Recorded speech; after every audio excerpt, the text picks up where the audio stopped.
Terima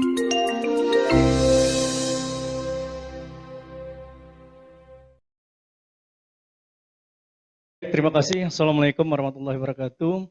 Alhamdulillahirrabbilalamin. Wassalatu wassalamu ala asrafil anbiya wal mursalin wa ala alihi wa sahbihi ajmain. Pertama-tama marilah kita panjatkan puji syukur kepada Allah Subhanahu wa taala yang telah melimpahkan rahmat dan hidayah kepada kita semua sehingga pada siang yang luar biasa ini atas apresiasi dari Majelis Nasional kami bekerja sama dengan beberapa bidang yang ada di Majelis Nasional, yaitu bidang kajian strategis dan bidang pertanahan agraria. Kita melaksanakan kegiatan yang sangat luar biasa.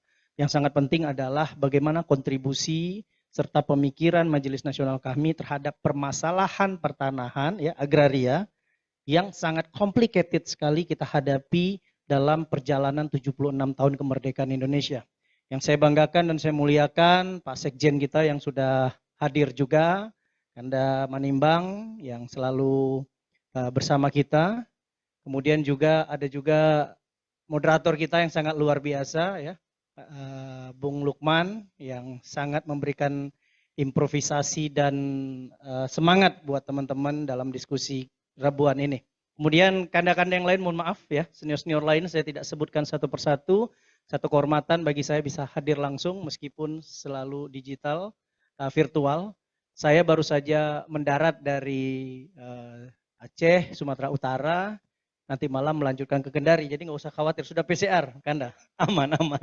Jadi ternyata jadwal penerbangan saya setelah maghrib langsung ke Makassar, dari Makassar langsung ke Kendari. Jadi banyak sekali permasalahan-permasalahan. Salah satunya faktor ya, yang menjadi permasalahan kita di lapangan adalah temuan-temuan kita terkait dengan permasalahan pertanahan. Permasalahan pertanahan itu tertinggi kalau di Sumatera itu ada Sumatera Utara. Itu sangat tinggi sekali. Di Indonesia termasuk kita juga dalam rangka melakukan kunjungan ke Kalimantan Timur minggu depan itu juga permasalahan-permasalahan pertanahan. Apalagi Indonesia akan melakukan program pergeseran ibu kota dari DKI Jakarta pindah ke Kaltim. Nah ini mengakibatkan kalau permasalahan pertanahan di Kalimantan Timur tidak selesai, tentunya akan berdampak terhadap pemindahan ibu kota itu sendiri. Nah yang menarik dalam proses perjalanannya adalah yang menjadi tanggung berat dari kementerian ATR di sini adalah persoalan-persoalan tanah yang tentunya membutuhkan partisipasi dan kolaborasi stakeholders untuk bisa membantu bagaimana kementerian bisa menyelesaikan permasalahan. Oleh karena itu tentunya Majelis Nasional kami pada hari ini kita menawarkan apa yang bisa kita bantu, apa yang bisa kita kontribusikan dan apa yang bisa kita selesaikan terhadap permasalahan yang sebenarnya itu bisa diselesaikan secara commodity development atau pemberdayaan masyarakat. Kita banyak sekali jaringan kami di seluruh Indonesia yang baik terlibat langsung maupun juga menjadi aktor terhadap persoalan-persoalan tanah. Aktivis-aktivis pertanahan juga tersebar di seluruh Indonesia dari jaringan kami. Saya pikir potensi yang dimiliki oleh kami itu bisa dikolaborasi dengan kementerian terkait agar kementerian tidak bekerja sendiri, artinya negara di sini tidak sendiri menghadapi persoalan-persoalan seperti itu. Nah, permasalahan yang terjadi adalah asumsi yang terjadi di dalam perspektif masyarakat, negara saat ini kalah menghadapi persoalan-persoalan tanah. Negara kalah dengan mafia tanah misalkan. Negara juga tidak mampu menyelesaikan permasalahan tumpang tindih kepemilikan lahan yang 76 tahun terpraktekkan semakin lama akumulasi. Temuan-temuan kita, data-data menunjukkan secara statistik itu semakin meningkat. Artinya penurunan angka tumpang tindih dan mafia tanah harusnya terjadi proses penurunan, yang terjadi adalah proses peningkatan. Ini ada apa?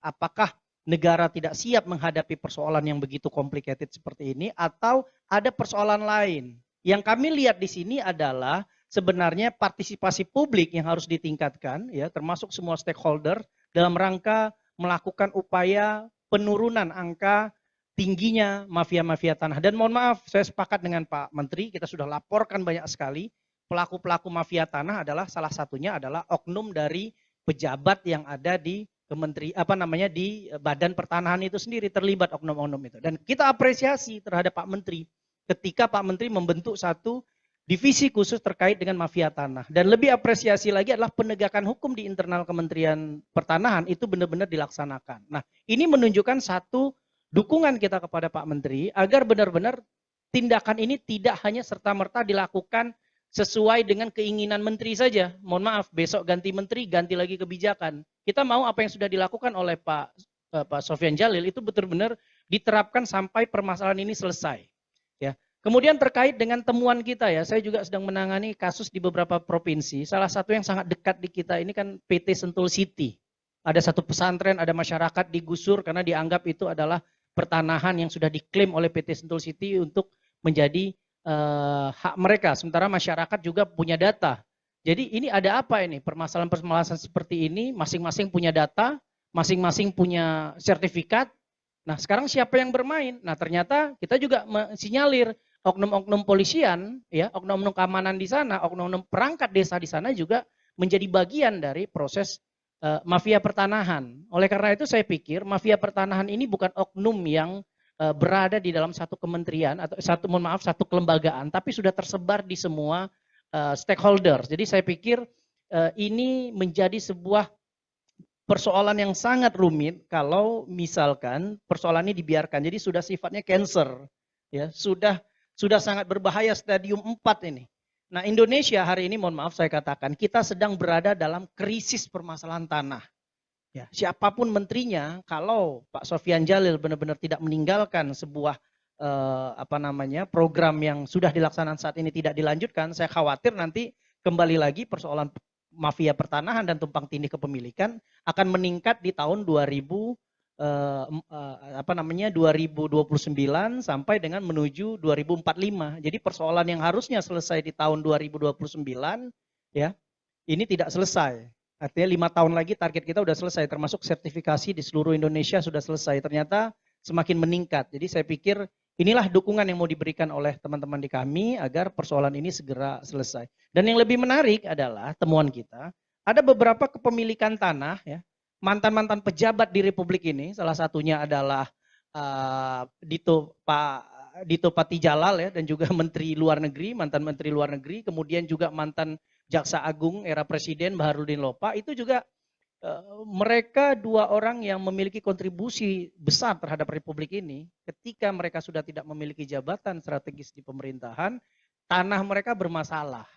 Artinya pejabat negara saja yang punya kontribusi besar terhadap Republik ini, itu tanahnya saja diserobot. Apalagi rakyat-rakyat kecil yang tidak memiliki power apapun, ya, yang tidak memiliki kekuasaan apapun, itu tentu bisa terjadi dan sebagainya. Nah oleh karena itu kita dalam pengawasan yang dilakukan di banyak provinsi, itu sudah menyerahkan persoalan ini kepada pemerintah, baik itu Kementerian ATR, baik itu Pak Presiden, ya, dan juga ke teman-teman yang ada di DPR RI. Temuan ini kita harapkan bisa menjadi sebuah PR kita bersama.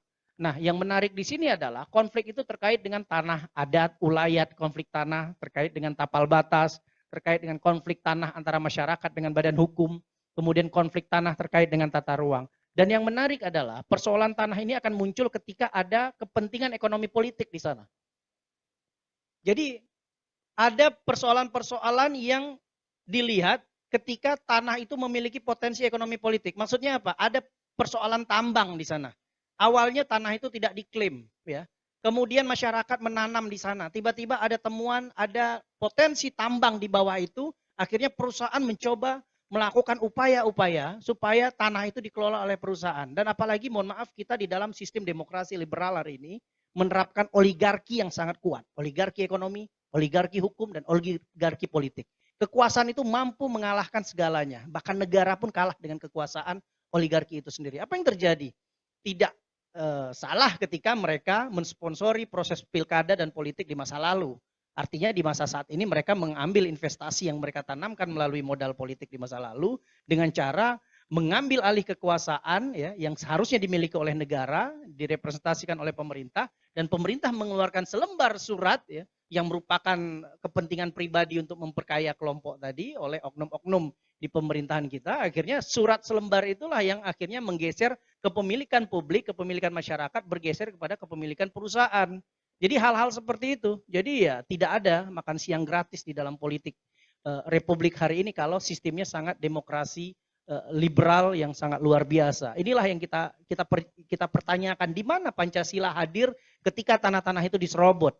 Di mana Pancasila itu ada, ya, ketika rakyat digusur dan digeser dari tanah yang ratusan tahun, ya, bahkan puluhan tahun, mohon maaf, ratusan tahun sebelum Belanda hadir, itu sudah menjadi milik dari keturunan mereka dan sebagainya. Tapi ketika Republik ini hadir 76 tahun, tanah itu akhirnya diklaim menjadi milik perusahaan.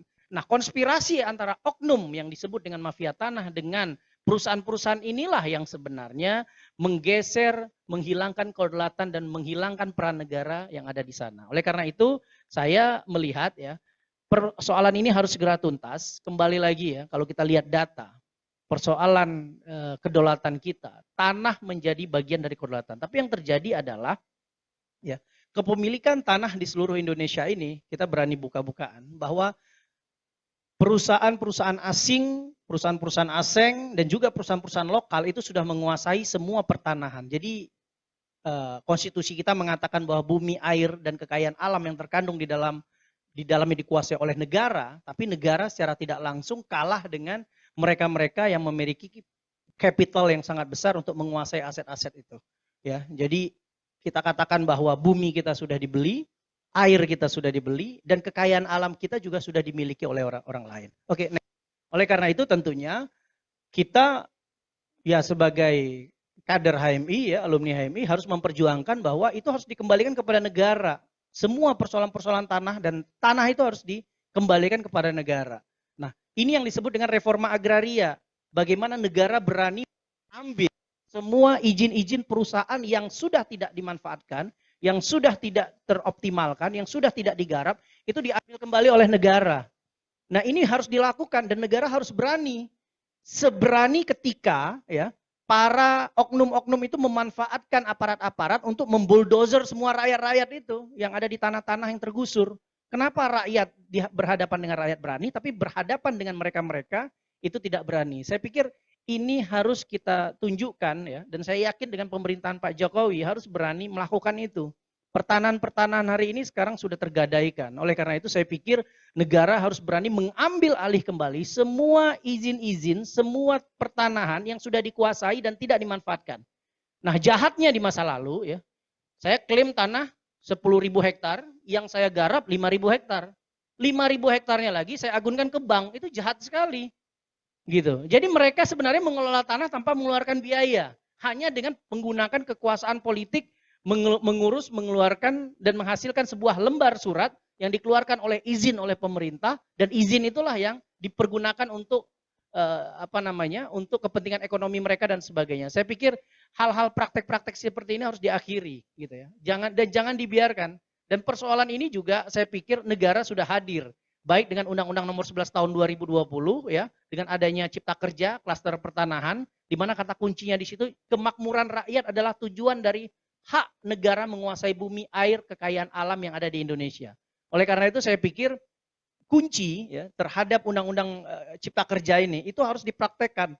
Jadi kemakmuran rakyat yang dimaksud rakyat yang mana gitu? Apakah rakyat yang memiliki uang, rakyat yang memiliki modal, rakyat yang memiliki harta kekayaan yang bisa mendolimi rakyat yang miskin dan sebagainya? Saya pikir kembali lagi kepada semangat Pancasila itu sendiri dan Undang-Undang Dasar sendiri, bahwa kemakmuran rakyat yang dimaksud adalah rakyat Indonesia yang berada di tanah dan mereka benar-benar menjadi bagian warga negara yang harus kita perjuangkan. Baik, next selanjutnya. Oke, terkait dengan Undang-Undang Cipta Kerja, saya hanya mengingatkan bahwa sebenarnya terdapat pengaturan klaster pertanahan di dalam implementasi yang hari ini rakyat atau publik sedang menunggu. Jadi Kementerian Pertanahan dan ATR dan Agraria, ya, ATN dan BPN, saya harapkan berani gitu loh untuk mengambil dasar Undang-Undang Nomor 11 Tahun 2020 itu untuk melakukan upaya-upaya ya yang diberikan secara afirmasi dan kekhususan kepada negara untuk melakukan tindakan-tindakan yang sebenarnya ini menjadi domainnya negara. Nah, terkait dengan pengelolaan dan hak atas tanah, satuan rumah susun dan sebagainya, itu juga pemerintah sudah mengeluarkan berbagai aturan-aturan yang sebenarnya aturan ini itu sangat memberikan batasan ya, dan juga memberikan perlindungan bagaimana negara mampu dalam rangka melakukan upaya-upaya ya untuk mengurangi tindakan-tindakan yang dilakukan oleh para mafia tanah dan sebagainya. Nah, yang kita apresiasi misalkan munculnya adalah Badan Bank Tanah. Ini yang harus kita wujudkan sebenarnya. jangan hanya di dalam regulasi yang diciptakan, tapi bagaimana produk-produk itu benar-benar bisa diimplementasikan. Nah, ini bukan hanya melayani ya yang orientasinya adalah perspektif negara pemerintah selalu melihat yang namanya korporasi ini kan ibarat angsa bertelur emas. Jadi harus benar-benar dilayani, harus benar-benar diperhatikan, dijaga gitu. Tapi tanpa disadari ya, kebijakan di masa lalu itu mampu mengakibatkan kepentingan rakyat yang seluas-luasnya itu hilang. Oleh karena itu ya bagaimana kebijakan yang sudah dikeluarkan itu menyeimbangkan antara kepentingan rakyat yang didahulukan, tapi juga bagaimana negara ya juga melihat korporasi ini juga tidak serta-merta melakukan tindakan-tindakan yang mampu merusak dan juga mengganggu kepentingan rakyat secara luas. Oke, next. Selanjutnya. Nah, terkait dengan next selanjutnya. Oke, terkait dengan transformasi digital ya, kita merupakan negara yang berusia 76 tahun, sangat berbeda dengan mohon maaf Singapura, Malaysia, Thailand yang sudah lebih awal mereka memiliki sistem digitalisasi dalam hal pertanahan. Jadi sebenarnya kita ini jauh tertinggal dibandingkan negara-negara yang sebenarnya sudah melakukan itu, apalagi Singapura misalkan, Malaysia misalkan. Nah, dan kita apresiasi kepada Pak Menteri sekarang yang berani merubah mindset sistem digitalisasi yang saat ini ya, sangat susah sekali, apalagi SDM-SDM yang ada di badan pertanahan di seluruh Indonesia, itu masih banyak yang belum familiar dengan penggunaan sistem digitalisasi. Nah, itu harus dipercepat penguasaan dan sebagainya. Kemudian juga citra birokrasi yang lambat yang selama ini kita anggap proses untuk melakukan sertifikasi yang dilakukan di Badan Pertanahan awalnya itu membutuhkan waktu sampai berbulan-bulan. Padahal sebenarnya pelayanan publik itu bisa dilakukan dalam waktu 24 jam. Nah, kita apresiasi sebenarnya transformasi digital dalam tata kelola sumber daya pertanahan ini bukan menjadi sebuah hal yang sederhana, tapi adalah sebuah kebutuhan dan kepentingan negara di dalam rangka mencoba meminimalisir konflik, meminimalisir mafia pertanahan, meminimalisir tumpang tindih kepemilikan dan sebagainya. Dan hari ini sebenarnya secara transparan itu harus segera dilakukan. Artinya ini sebuah kebutuhan yang mendesak dan sebagainya. Baik, kebijakan yang belum optimal kita lihat sebenarnya ada peraturan Presiden 86 ya 2018 tentang reforma agraria. Jadi satu sisi saya apresiasi terhadap Pak Menteri ya yang sudah melakukan reforma agraria. Namun reforma agraria sebenarnya bukanlah pengalihan status saja. Bukan hanya reforma agraria itu bagaimana mengambil alih tanah saja. Tapi banyak hal sebenarnya yang harus dilakukan oleh negara terkait dengan Perpres 86 tahun 2018 itu menghadirkan peluang sekaligus titik lemah dalam mengatasi persoalan konflik agraria. Nah, ini yang menjadi penting. Nah, sebenarnya aturan hukum itu sudah ada, hanya saja bagaimana aturan ini mampu ya menjadi sebuah dasar pemerintah untuk berani melawan para mafia-mafia tanah. Dan kita juga apresiasi kepada Pak Menteri kalau ada ya oknum-oknum Badan Pertanahan Nasional yang memang terlibat di dalam mafia pertanahan, tampilkan wajahnya di publik biar rakyat seluruh Indonesia tahu. Ini menjadi shock terapi buat rakyat bahwa ternyata juga hari ini negara berkomitmen untuk menyelesaikan persoalan mafia pertanahan dan reforma agraria itu dengan mengatasi itu dari internal. Kapolri kita apresiasi, Kapolri sudah memulai dari dalam. Bahkan ketika istilahnya itu kepalanya busuk harus dipotong. Nah, ikan kepala busuk harus dipotong kepalanya. Nah, kita menunggu nih kepala ikan busuk yang ada di internal para penyelenggara pertanahan di Republik ini berani nggak kita potong kepalanya dan sebagainya. Saya yakin Pak Menteri bisa lakukan itu karena Pak Menteri itu sudah 5-6 kali ya jadi menteri. Ini kan hanya menunggu kerja ibadah aja nih Pak Menteri ini. Ya kan?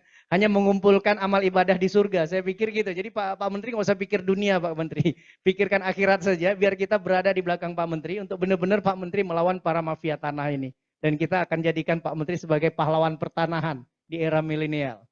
Nah, kemudian terkait dengan HGU ya yang telah hampir masa habis dan pemegang HGU itu 20%, saya sudah katakan tadi bahwa ini juga harus segera negara berani ambil itu. Jadi banyak sekali HGU sebenarnya yang terlantar di masa Orde Baru juga semuanya sudah menguasai dan mohon maaf tidak ada oknum-oknum jenderal yang tidak memiliki tanah. Pasti ada. Nah, sekarang negara berani nggak mengambil itu semua. Termasuk semua permasalahan pertanahan yang muncul itu juga semua berhadapan dengan persoalan izin di masa Orde Baru. Nah ini nggak selesai nih, ya dari tahun 98 sampai dengan tahun 2021, persoalan 20 tahun pasca reformasi, persoalan pertanahan juga belum selesai dan sebagainya. Kawasan hutan yang sudah ditetapkan menjadi kawasan non hutan, nah, atau areal penggunaan lain dan tanah terlantar di kawasan hutan, tanah timbul dan sebagainya itu juga menjadi persoalan. Oleh karena itu, reforma agraria ini menjadi jawaban sebenarnya. Dan dalam kenyataannya sebenarnya masih belum optimalnya reforma agraria itu karena berbagai persoalan konflik ya muncul, kemudian juga melibatkan masyarakat dengan pemilik izin konsesi lahan ataupun masyarakat dengan perusahaan negara. Jadi ada vis-a-vis antara state dengan community, masyarakat dengan negara. Dan juga ada perusahaan negara juga terlibat di sana. Nah ini yang menjadi persoalan yang sangat kompleks dan sangat complicated sekali. Dan masyarakat selama ini sudah menduduki dan menguasai lahan, ya ex HGU itu sendiri, dan tidak sepenuhnya dapat menggunakan peraturan ini sebagai dasar dari perlindungan penguasaan lahan yang selama ini sudah diduduki. Jadi saya pikir ini menjadi sebuah tugas berat negara, ya, dan tentunya sekali lagi negara tidak bisa bekerja sendiri, ya. Stakeholder lain itu menunggu, ya, menunggu pemerintah, khususnya kementerian terkait ini, Kementerian ATR dan BPN itu melibatkan mereka untuk menyelesaikan persoalan-persoalan seperti ini. Oke, next selanjutnya. Dan saya percepat saja, ya. Oleh karena itu pemerintah telah menargetkan 4,9 juta hektar ya, lahan yang akan dibagikan pada masyarakat. Nah, ini sebenarnya bisa melibatkan teman-teman kami di lapangan karena teman-teman kami juga ada yang bekerja di pemerintahan, ada aktivis pertanahan dan sebagainya, dan mereka juga mengawasi isu-isu pertanahan yang ada di lapangan. Oleh karena itu saya pikir jangan penyerahan sertifikat reforma agraria menjadi kampanye politik ini, Bung Lukman. Itu yang terjadi. Jadi dikumpulkan masyarakat, sertifikat dibagikan, ya ujung-ujungnya adalah transaksional untuk kepentingan politik di 2024. Nah ini bahaya saya pikir, dan itu sudah terjadi di 2019. Ya pengawasan kita itu maklum gitu, tapi bukan berarti hal ini dibiarkan. Ini persoalan-persoalan yang sebenarnya dimanfaatkan sebenarnya oleh kepala-kepala daerah yang memiliki kepentingan di 2024. Oleh karena itu keberadaan Tora yang tidak diawasi dan diselesaikan dengan baik ya, itu harus menjadi sebuah tugas kita bersama agar keberadaan Tora yang selama ini menjadi kampanye besar pemerintah juga melibatkan melibatkan masyarakat dan sebagainya.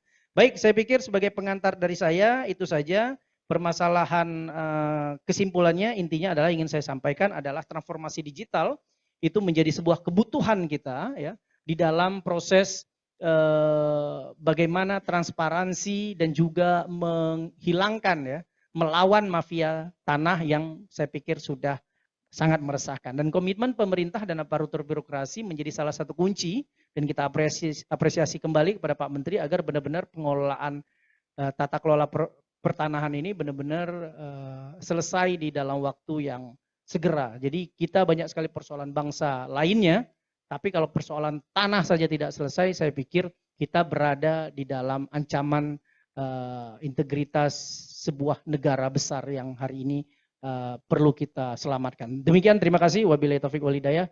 Wassalamualaikum warahmatullahi wabarakatuh. Waalaikumsalam.